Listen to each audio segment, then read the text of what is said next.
तो okay, last video में practice set 6.1 हम कंप्लीट कर दिए थे। इस वीडियो में क्या करेंगे, प्रैक्टिस सेट 6.2 ट्रिग्नोमेट्री का मैथ्स पार्ट 2 का हम कंप्लीट करेंगे। देखो क्वेश्चन नहीं लिखा है मैंने यहाँ पे, सीधा डायग्राम बनाइए, मैं क्वेश्चन आपको एक्सप्लेन कर दूंगा। ठीक है, देखो क्वेश्चन क्या कहता है हमें कि एक पर्सन है जो एक पर्टिकुलर, अभी ये चर्च है, ठीक है, ये जो तुम्हारी बीसी है ना, मैं यहाँ पे मैं लिख देता हूँ। ठीक है, देखो इसका अगर थोड़ा बेसिक इन्फॉर्मेशन अगर इसकी दूं तो ये क्या है, हाइट एंड डिस्टेंस वाले सवाल है। ठीक है, एप्लीकेशन ऑफ ट्रिग्नोमेट्री वाले सवाल है। तो इसमें हम क्या करेंगे कि थोड़े कन्वेंशंस ये फॉलो करेंगे, जैसा चर्च है या ट्री वगैरह है, तो इनका जो बेसिक डायग्राम हमारे दिमाग में आता है, ठीक है, वो ना अज्यूम करके उन्हें हम एक परपेंडिकुलर लाइन जो कि हमारे ग्राउंड सरफेस पे परपेंडिकुलर होगी, ठीक है, वैसा हम इन्हें अज्यूम करेंगे। ओके, वैसा अभी यहाँ पे हम एग्जाम में भी जब आप आंसर करना शुरू करोगे तो उससे पहले ना जो कुछ आपने डायग्राम में चीज बनाई है, ठीक है, उससे आप क्या अज्यूम करके चल रहे हो, ठीक है, ये भी हमें जो बताना जरूरी है। ठीक है, अपना आंसर लिखते हुए तो मैं वही चीज पहले कर रहा हूँ। क्वेश्चन समझा देता हूँ कि बीसी ये जो हमारी चर्च है, ठीक है, एक पर्सन है जो पोजीशन ए पे स्टैंड कर रहा है, ठीक है, जो चर्च से क्या है 80 मीटर अवे है।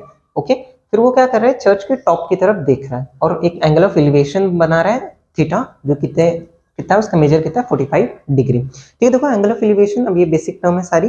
एंगल ऑफ एलिवेशन बेसिकली क्या रहता है, अगर शॉर्ट में बताऊं तो एक वो एंगल जो हम क्या करते हैं अपने जो ग्राउंड सरफेस से ऊपर की तरफ लेते हैं। ठीक है, एंगल ऑफ एलिवेशन मतलब जो एंगल हम ग्राउंड लेवल से या फिर जो हमारी हॉरिजॉन्टल लाइन है उससे ऊपर की तरफ लेते हैं, that angle is called as angle of elevation. तो यहाँ पे वो कितना है, थीटा 45 डिग्री। चलो क्वेश्चन स्टार्ट करते हैं। यहाँ पे देखो हम क्या अज्यूम कर रहे हैं कि late length of BC is equals to height of church.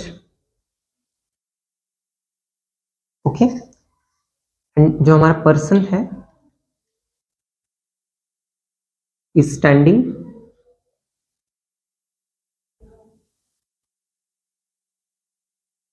Eight ए। क्या ये हमें एग्जाम में ये जो अब मैं लिख रहा हूँ ये लिखना जरूर है? तो हाँ, देखो एग्जाम में ना, मतलब आपने इस ट्रायंगल को अब क्या अज्यूम करें, अब क्या मान के चलो, what is BC, what is A B, तो सारी चीजें ना हमें बताना बहुत ज्यादा जरूरी है हमारे जो आंसर पेपर है उसमें। तो दैट्स वाई ये लिखना बहुत ज्यादा जरूरी हो जाता है। ठीक है, ये बेसिक इन्फॉर्मेशन थी ये क्वेश्चन की, तो मैंने यहाँ पे लिख दी, मेंशन कर दी। ओके, अब देखो हम क्या करें, ये राइट एंगल ट्रायंगल अज्यूम करें। कौन सा triangle? A B C. Right angle कहाँ पे? एंगल बी पे। ओके, तो देखो इन ट्रायंगल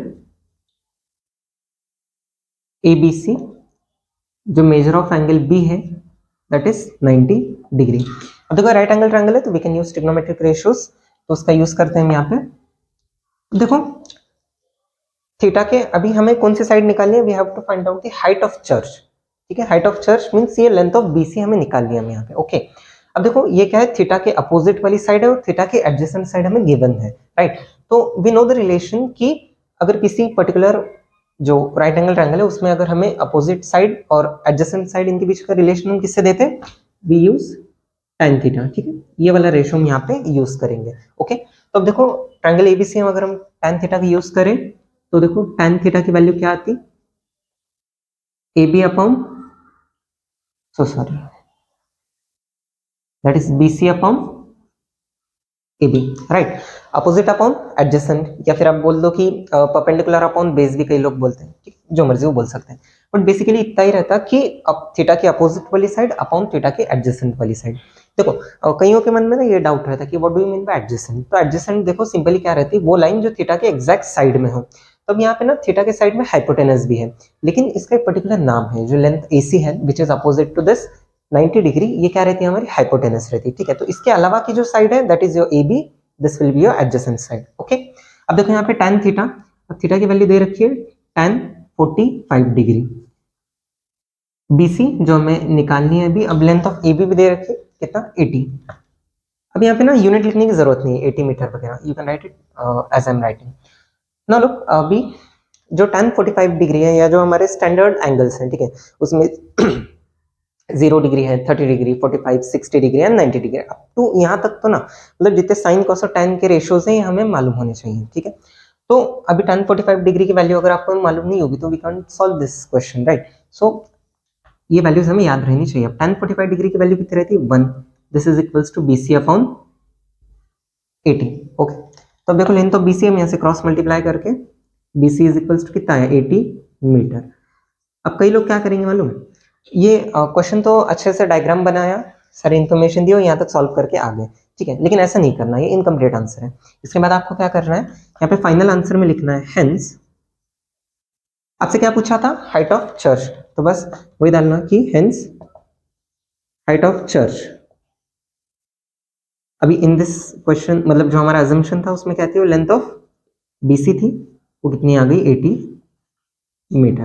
वैसे कई लोगों को ना ये मतलब इतना लेंथी करने की जरूरत नहीं होती। अगर 10 40 मतलब किसी एक राइट एंगल ट्रायंगल में अगर जो हमारा एक्यूट एंगल अगर वो 45 है तो बेसिकली क्या रहता, जो परपेंडिकुलर बेस रहता वो सेम रहता, ठीक है। फिर भी मतलब ऐसे हमें स्टैंडर्डली सॉल्व करके दिखाना है हमें, ठीक है। चलो स्क्रीनशॉट लो इसका।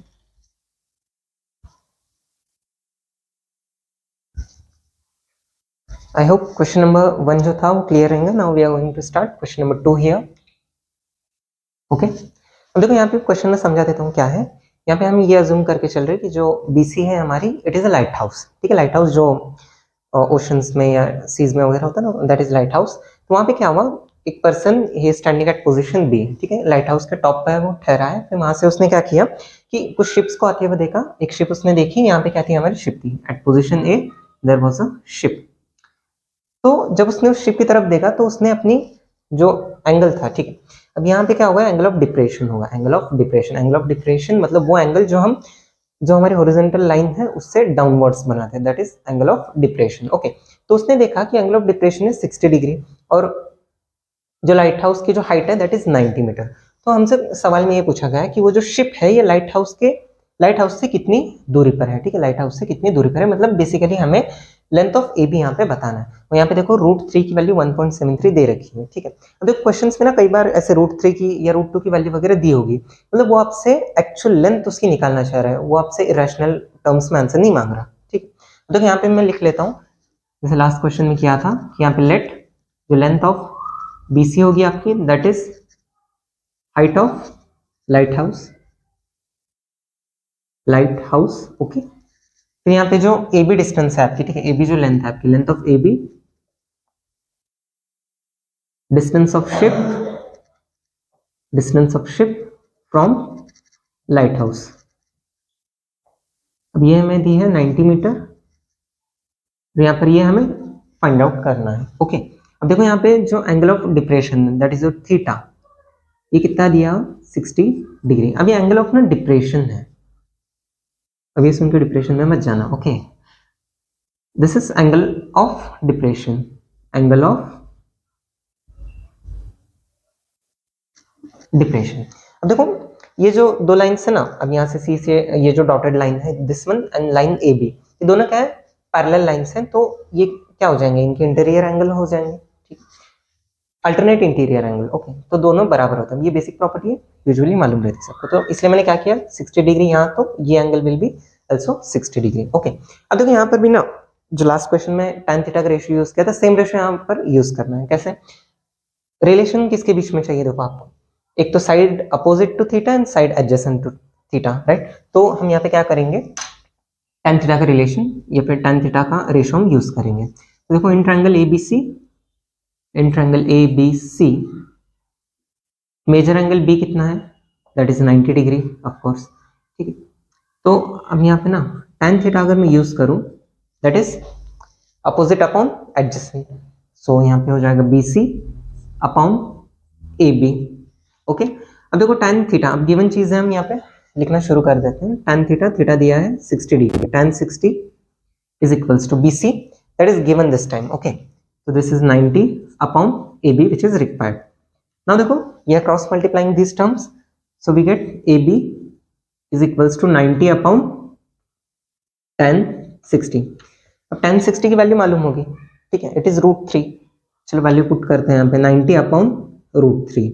देखो बहुत लोगों की ना लाइक कहना नहीं चाहिए बट हालत टाइट हो जाती है, ठीक है, जब डिनोमिनेटर में ना ऐसा कुछ रूट में इरेशनल नंबर वगैरह आ जाए, ठीक है, it's called as irrational number, okay, ठीक है। अब ऐसा नंबर वगैरह आए ना तो डरना नहीं है बेसिकली, ठीक है। जब भी इरेशनल नंबर ना डिनोमिनेटर में आए तो वहाँ पे हम क्या कर देते हैं, रैशनलाइज, ठीक है, सिखाया आपको।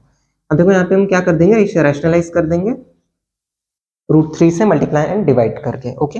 अब देखो जैसे डिवाइड करूँ मतलब मल्टीप्लाई करूंगा तो ये क्या बन जाएगा 90 इंटू √3 अपॉन, अब ये √3 का ना स्क्वायर हो जाएगा, देखो दो टर्म है, बीच में मल्टीप्लीकेशन, तो रूट 3 का square, square square root get cancel, क्या है फाइनली 90 इंटू रूट 3 अपॉन 3। अब देखो 3 से हम डिवाइड कर सकते हैं, 3 1 3, 3 3 9 एंड 0, 30 रूट 3। अब यहाँ तक आंसर मत छोड़ के आना, ठीक है। रूट 3 की वैल्यू उसने दे रखी है कितनी, 1.73, तो उस वैल्यू को यहाँ पे वो चाहता है कि तुम पुट करो, मल्टीप्लाई करो और एक्चुअल लेंथ पॉइंट में आएगी तो भी चलेगा, ठीक है। तो वो लेंथ आपको निकाल के देनी है वहां पे, 30 इंटू 1.73। चलो इसे मल्टीप्लाई करके लो जल्दी से, तो इट इज 17.3 इंटू 3। ओके, अब मतलब आप अपने इससे स्टाइल से मल्टीप्लाई कर सकते हैं, मैं भी आपके सामने करके दिखाता हूँ मल्टीप्लाई। ओके, तो ये कितना आया, 51.9 मीटर। अगर अब देखो 0.9 है, ठीक है, मतलब लगभग 52 आ रहा है वहां पे। ओके, तो आप ना ऐसे कर देना कि अप्रोक्सीमेटली कितना आया वो 52 मीटर। ये दोनों आंसर रखना वहां पे, ठीक है, डायरेक्टली ना 52 लिखना और सिर्फ ये भी नहीं, दोनों लिखे तो क्वाइट बेटर है। ओके, तो ये हमारा फाइनल आंसर हो जाएगा। हम यहाँ पे ना फाइनल आंसर लिखेंगे हम, देखो फाइनल आंसर कि hence the distance of ship मतलब जो शिप है उसके distance from light house,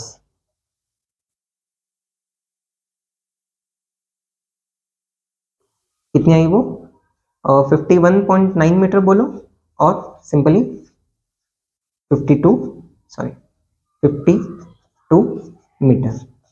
okay, चलो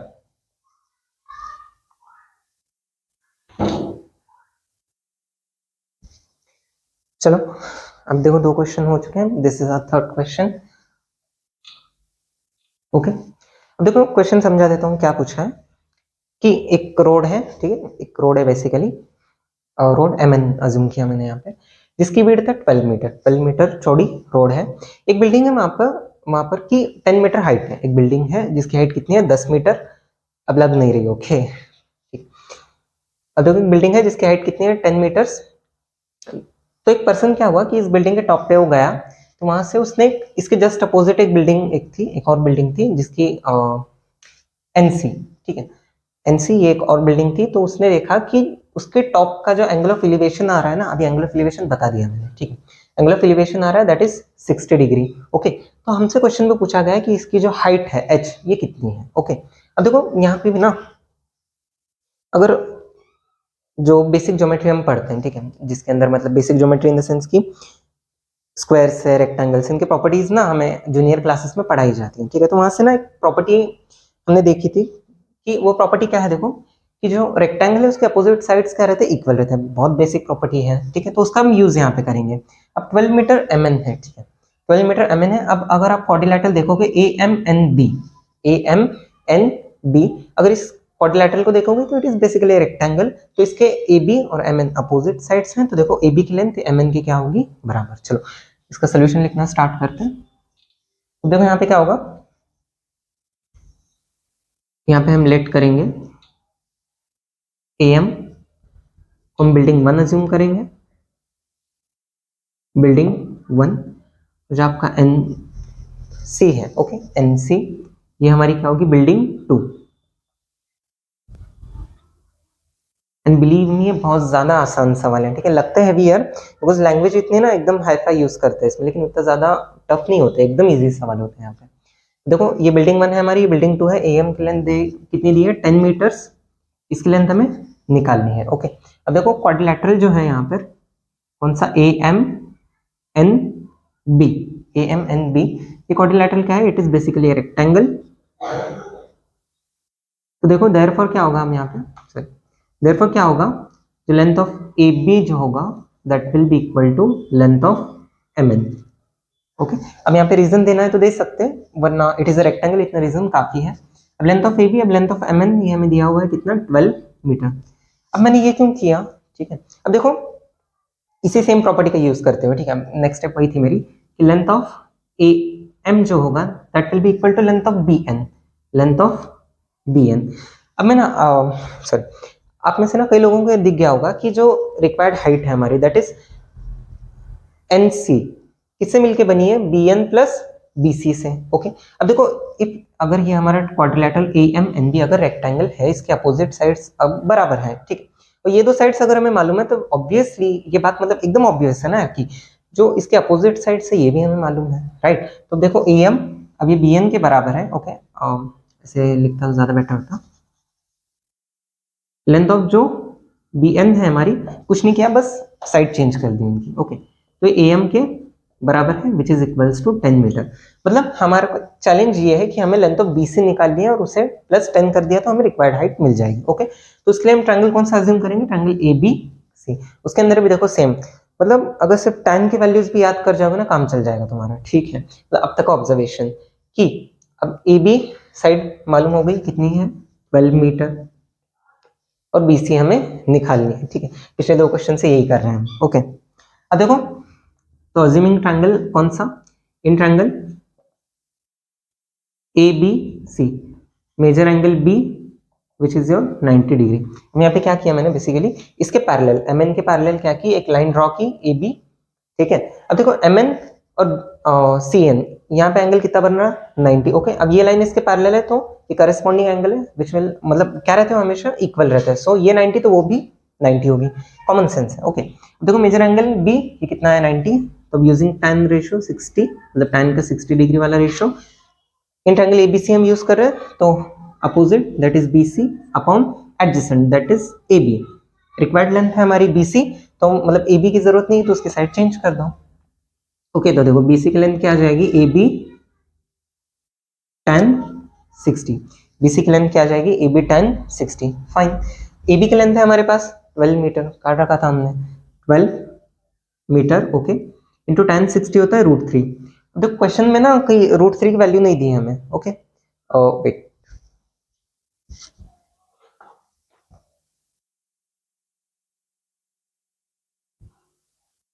राइट, मतलब क्वेश्चन में ना √3 की वैल्यू नहीं दी, इसलिए √3 की वैल्यू पुट करने की कोई जरूरत नहीं है, ठीक है। √3 की वैल्यू तभी पुट करनी है जब उसकी वैल्यू हमें दी हो, अदरवाइज मतलब ये नहीं दिखाना उनकी कि हमें √3 की वैल्यू मालूम है। ओके, ऐसा कभी मत करना, जो वैल्यू दी है उसे एज इट इज हमें रखनी है। अब देखो रिक्वायर्ड लेंथ थी हमारे पास BC जिसकी वैल्यू हमने निकाल ली, तो इतना ही रखना है बस, ठीक है। 12 √3 मीटर, मतलब रिक्वायर्ड नहीं थी, सॉरी, हाइट निकालनी है ना अभी। देखो हेंस जो आपके पास हाइट ऑफ सेकंड बिल्डिंग हमें निकालनी थी, that is height of second building B2 बोल दो इसे, ये कई के मतलब किसके बराबर है, NC which will be equal to NB plus NB और BN both are same, NB plus BC। Okay, now देखो लेंथ ऑफ BN जो थी हमारे पास दैट वाज 10 मीटर, तो यहाँ पे 10 रखो, प्लस BC अभी कैलकुलेट किया 12 √3, तो 12 √3, और आंसर रिपोर्ट करना है in terms of metre, because सब लेंथ जो थी हमें मीटर्स में दिए, तो आंसर हम मीटर में रिपोर्ट करेंगे। Okay, this will be our final answer.